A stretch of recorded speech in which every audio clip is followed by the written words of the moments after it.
हरे कृष्णा, राधे राधे। आपका मेरे YouTube channel नटखट खाना में बहुत बहुत स्वागत है। आज जया एकादशी है और आप सभी को जया एकादशी की हार्दिक शुभकामनाएं। पौराणिक कथा के अनुसार धर्मराज युधिष्ठिर बोले, हे भगवान, आपने माघ मास के कृष्ण पक्ष की छठ तिला एकादशी का अत्यंत सुंदर वर्णन किया है। आप सब देज, अंडज, उद्भिज और जरायु चारों प्रकार के जीवों के उत्पन्न, पालन तथा नाश करने वाले हैं। आप कृपा करके माघ शुक्ल एकादशी का वर्णन कीजिए। इसका क्या नाम है, इसके व्रत की क्या विधि है और इसे कौन से देवता की पूजा की जाती है। श्री कृष्ण कहने लगे कि हे राजन, इस एकादशी का नाम जया एकादशी है। इसका व्रत करने से मनुष्य ब्रह्म हत्या आदि पापों से छूटकर मोक्ष को प्राप्त होता है तथा इसके प्रभाव से भूत, पिशाच आदि योनियों से मुक्ति हो जाती है। इस व्रत को विधि पूर्वक करना चाहिए। अब मैं तुमसे पद्म पुराण में वर्णित एक कथा कहता हूँ। देवराज इन स्वर्ग में राज करते थे और अन्य सब देवगण सुख पूर्वक स्वर्ग में रहते थे। एक समय इंद्र अपनी इच्छा अनुसार नंदन वन में अप्सराओं के साथ विहार कर रहे थे और गंधर्व गान कर रहे थे।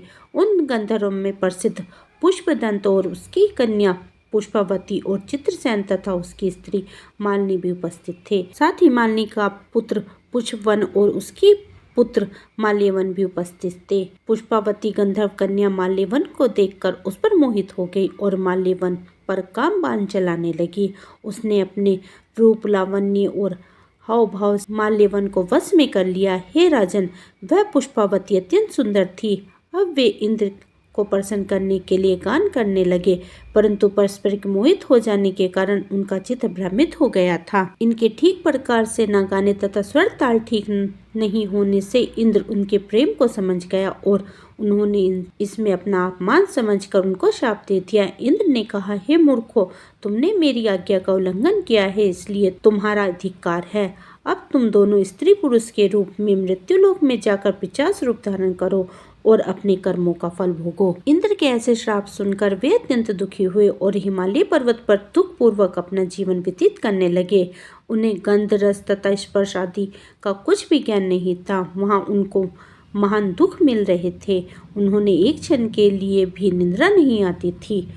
उस जगह अत्यंत शीतल था। उससे उनके रोंगटे खड़े रहते और माँ शीत के दांत बजते रहते थे। एक दिन पिशाच ने अपनी स्त्री से कहा कि पिछले जन्म में हमने ऐसा कौन सा पाप किए थे जिससे हमको यह दुखदायी पिशाच योनि प्राप्त हुई। इस पिशाच योनि से तो नरक के दुख सहना भी उत्तम है, अतः हमें इस प्रकार का पाप नहीं करना चाहिए।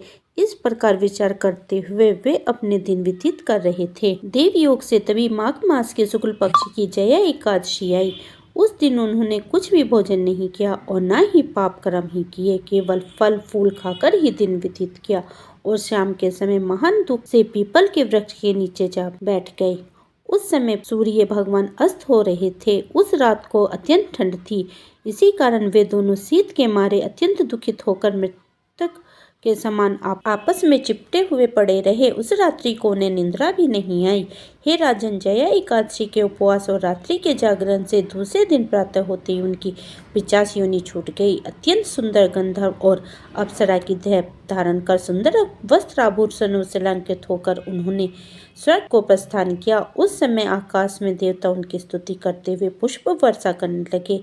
स्वर्ग लोक में जाकर इन दोनों ने देवराज इंद्र को प्रणाम किया।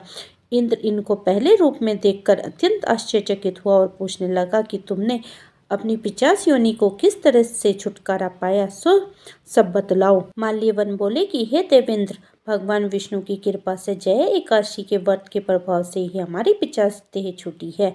तब इंद्र बोले कि हे माल्यवन, भगवान की कृपा और एकादशी का व्रत करने से न केवल तुम्हारी पिशाच योनि छूट गई, वन हम लोगों से भी वंदनीय हो गए हो, क्योंकि विष्णु और शिव के भक्त हम लोगों के वंदनीय हैं, तय आप धन्य हैं। अब आप पुष्पावती के साथ जाकर विहार करो। श्री कृष्ण कहने लगे, हे राजन, हे राजा युधिष्ठिर, इस जया एकादशी के व्रत से बुरी योनि छूट जाती हैं।